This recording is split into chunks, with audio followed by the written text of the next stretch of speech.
سلام كبرات تختتلتي نحجب استدالو على توزيناتات قدماي مينستر أبي أحمد بزعبا موصا كاب مقالة زهابو مجلسي قيتاتشو ردان نزربا أبي أحمد أملكيتو زهابو ملسي حبرت إيروبان كندان بزعبا سراويت إيرتران زتأوجا مقراز توخسن زوصا مجلسن كال انزدسس زيناتات حيزلكم متسيلغو أبزا چانل دما نغوتر تختتلتن مخوان سابسكرايب كتقبرو بخبري عدمكم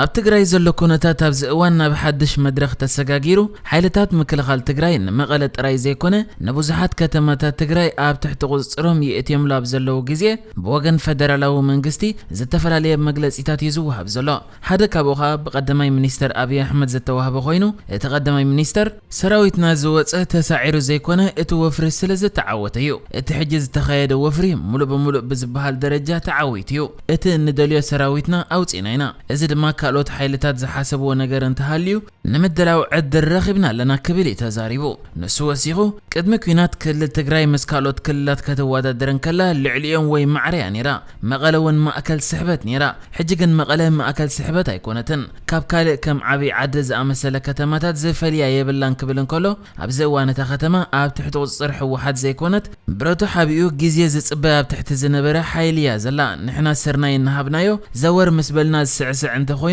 ናይ ጽምዋ ግዜ የድልየሎ ማለት እዩ መቐለ ብወታደራዊ ዓይኒ ተብህግ ኣይኮነትን ቀደም እውን ወታደራትና ተወቕዕም ኢልና እምበር ንመቐለ ናፃ ኸነውፅእ ኢልና ኣይከድናን ክብል እንከሎ አብይ አሕመድ እቲ መጀመርታ ዝዋግኦ ዝነበረ ሓይሊ ተደምሲሱ ኣሎ ክብል ተዛሪቡ ብጀካዚ እዚ ቀዳማይ ሚኒስተር እቲ ሰራዊት ኣብኡ ናይ መጽናሕ ዕላማ ከም ዘይነበሮ ብምሕባር ካልእ ዘስጋኣና ሓይሊ ስለ ዘሎ ኣንፈትና ናብኡ ክንገብር ነይርና እዚ ቀዳምነት እንህቦ ጉዳይ ብምባል ካልእ ጉዳይ ከም ዘለዎ ይከዛረብ ተሰሚዑ እዚ ይኹን እምበር እቲ ቀዳማይ ሚኒስተር ከም ዝዝከር በንጻር ናይዚ ሕጂ ዝብሎ ዘሎ ዘረባታት ቅድሚ ሕጂ እቶም ዝዋግኦም ዘሎ ሓይሊ ከም ሕሩጭ ተበቲኖም እዮም ሕጂ ውሕዳት ተሪፎም ኣብ ቀረባ ክንሃድኖም ኢና ክብል እዩ ዝስማዕ ነይሩ ብዛዕባ እዚ ሕጂ ቀዳማይ ሚኒስተር ኢትዮጵያ አብይ አሕመድ ዝሃቦ ከምኡ ድማ ሰራዊቱ ካብ መቐለ ኣዝሊቆም እምበር ኣይተሳዕሩን ዝብል ዘረባ ኸኣ ሓደ ካብ ላዕለዎት መራሕቲ ሓይልታት ትግራይ ዝኾነ ጌታቸው ረዳ ንማዕከን ዜና ሮይተርስ ኣብ ዝሃቦ መልሲ እዚ ኣዝሊቕና ኢሉ ዝተዛረቦ ዘረባ ካብ ሓቂ ዝረሓቐ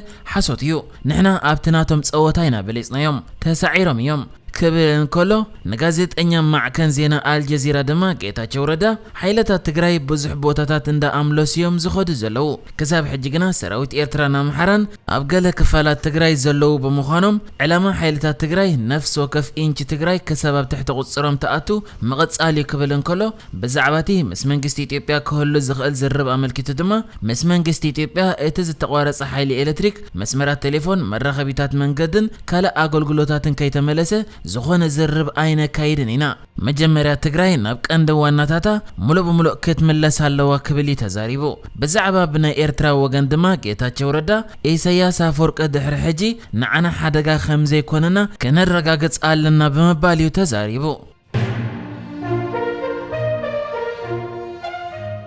ኣብ ትግራይ ብዝተኣወጀ ምቁራጽ ተኽሲ ኣመልኪቱ ሕብረት ኤውሮጳ ናይ መጀመርታ መግለጺ ኣብ ዘውጻሉ ግዜ ንሰራዊት ኤርትራ ካብ ትግራይ ክወጽእ ጸዊዑ ሕብረት ኤውሮጳ ብዛዕባቲ ብመንግስቲ ፌደራል ዝተኣወጀ ምቁራጽ ተኽሲ ኣመልኪቱ ኣብ ዘውጽኦ መግለጺ ነዚ ሕጂ ተገይሩ ዘሎ ምቁራጽ ተኽሲ ንቕበሎ ኢና ሓቀኛ ክኸውን ድማ ብቁልጡፍ ተግባራዊ ክኸውን ከምኡ ድማ ነቲ ዘሎ ግጭት ንምዕራፍ ሰብኣዊ ሓገዝ ብዘይተገደበ መልክዕ ናብ ዝተደልየ ቦታ ክበጽሕ ዓለም ለኻዊ ሰብኣዊ ሕግታት ክኽበር ምእንቲ ተወሳኺ ጻዕሪ ክግበር ኣለዎ ሕብረት ኤውሮጳ أن نخلو ما بتجت زلوا وجنات نسيفيلاويان وحسنت كوبو حقا وقديتا كم زلوا يزخخر بجا كازي دما اتز تفت أما بدلات مرمرا خجبروا لا ألو ودحر مبال حبرت أوروبا هتص كوم دما بسترجعت أملكع سراويت إيرترا كاب مريتي تبيع كوتسيس أويعو كم ذكر بزعبة سراويت إيرترا جيتا تشور داون مجلسه بوزنا برخوينو أبت مجلس إخاء سراويت إيرترا جينا مريتنا كلو مقرا استخسي كم يجيرو أب جبر كوعل إلينيرو كله بزعبة سراويت إيرترا ملكتات أو تغريبا زل هاجر اندحرالا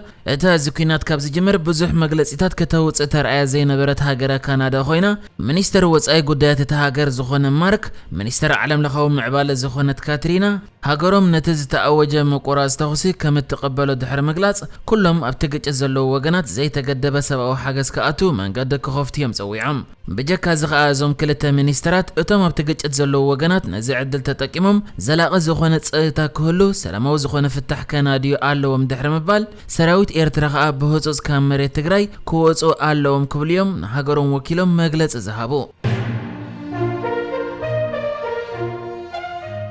ኣብ ኡጋንዳ ተጠቀምቲ ኢንተርኔት ካብ ሎሚ ሐሙስ ጀሚሮም 12 ሚእታዊት ግብረ ክኸፍሉ ክጅምሩ ከም ዝኾነ ተገሊጹ እዚ ሓድሽ ሕጊ ነቲ ኣብ 2018 ዝወፀ ተጠቀምቲ ማሕበራዊ ሚድያ ግብረ ክኸፍሉ ዘገድድ ሕጊ ዝትክእ ኮይኑ እቲ ሕጊ ከዓ ካብ ሎሚ ጀሚሩ ምስ ምጅማር ባጀት ፍርቂ ዓመት 2021 ተግባራዊ ክኸውን እቲ ኣገባብ ኣከፋፍላ ተጠቀምቲ ንሞባይል ዳታ ኣብ ዝገዝኡሉ እዋን እቲ መንግስቲ ኣታዊ ዝኸውን ብቐጥታ ክቆርፀሎም ኮይኑ ንትምህርታውን ሕክምናውን ኣገልግሎት ዝግዛእ ዳታ ግና ካብ ግብሪ ናጻይ ክኸውን እኳ እንተተባህለ ብኸመይ ክፍለ ከም ዝኽእል ግን ዝወፅእ መብርሂ የለን እቲ ኣብ 2018 ተጠቀምቲ ማሕበራዊ ሚድያ ግብሪ ክኸፍሉ ዘገድድ ሕጊ ምስ ተኣወጀ ኣብ ወርሒ ሐምለ ናይቲ ዓመት ብህቡብ ተቃዋሚት ሃገር ዝኾነ ቦቢ ዋይን ዝምራሕ ብርቱዕ ህዝባዊ ተቃውሞ ተላዒሉ ምንባሩ ዝዝከር እዩ ብዙሓት ኡጋንዳውያን ከዓ ነቲ ብመንግስቶም ዝተነብረሎም ግብሪ ንዘይ ምኽፋል VPN ዝበሃል ቴክኖሎጂ ዝጥቀሙ ኮይኖም ብሰንኪ እዚ ከዓ እቲ ሕጊ ክንዲ ትፅቢት ዝተገበረሉ ገንዘብ ክእቱ ኣይከኣለን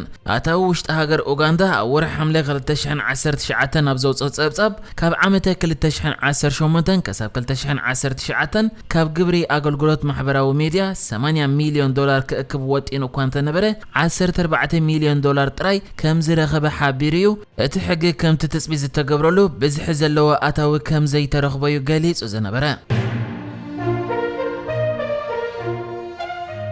ኣሜሪካዊ ኮሜድያን ቢል ኮዝቢ ላዕለዋይ ቤት ፍርዲ ፔንሲልቬንያ ዝወሰነ ብይን ውድቕ ምስ ኮነ ድሕሪ ዝተወሰኑ ሰዓታት ካብ ቤት ፍርዲ ወፂኡ ደያኑ እቲ ቤት ፍርዲ ቅድሚ ሕጂ ኣብ ዝነበረ ፍርዲ መስርሕ ተጣሒሱ እዩ እኳ እንተበሉ እዚ ናይ ሕጂ ውሳነኦም ዘይተለመደ ምዃኑ ግና ኣይከሓዱን ወዲ 83 ዓመት ኮዝቢ ካብ 3 ክሳብ 10 ዓመት ዝበፅሕ ማእሰርቲ ተፈሪድዎ ከም ዝነበረ ይዝከር ኮዝቢ ኣብ 2018 ኣብ ልዕሊ ተፃዋቲት ኩዕሶ ሰኪዔት ዝነበረት ኣንድሪያ ኮስታንድ ኣብ መድሃኒት ደንዚዙ ጾታዊ መጥቃዕቲ ፈጺሙ ብዝብል ክሲ ንኽልተ ዓመት ኣብ ቤት ማእሰርቲ ፊላደልፊያ ተኣሲሩ ይጸኒሑ ቢል ኮዝቢ ብፍላይ ኣብ 80ታት ፍሉጥ ኣብ ዝነበረ ኮዝቢ ሾው ኣብ ዝተባህለ ተኸታታሊ ናይ ቴሌቪዥን ድራማ ህቡብነት ክረክብ ክኢሉ ዝነበረ ኮይኑ ኣብ ሓደ እዋን ድማ ኣቦ ኣሜሪካ ዝብል ሳጓ ተዋሂብዎ እኳ እንተነበረ ብዙሓት ደቂ ኣንስትዮ ጾታዊ መጥቃዕቲ ኣብፂሒልና ኢለን እየን ዝኸስኦ በቲ ዝቐረበሉ ክስታት ፍርዱ ኣብ ዝተመሓላለፈሉ እዋን ሚቱ ዝተባህለ ጎስጓስ ኣብ ማሕበራዊ ገጻት ኢንተርኔት ዓብይ ዓወት ገይሩ ተወሲዱ ይኹን እምበር ትማሊ ኣብ ዝወዓለ መገባእያ ላዕለዋይ ቤት ፍርዲ ፔንሲልቬንያ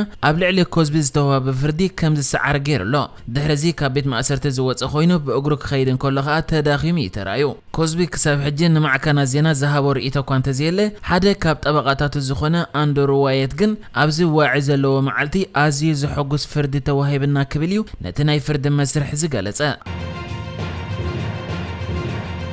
نحجز تدالو الزيناتات ازينيرو بكالك ساب نرغب سلام نعخم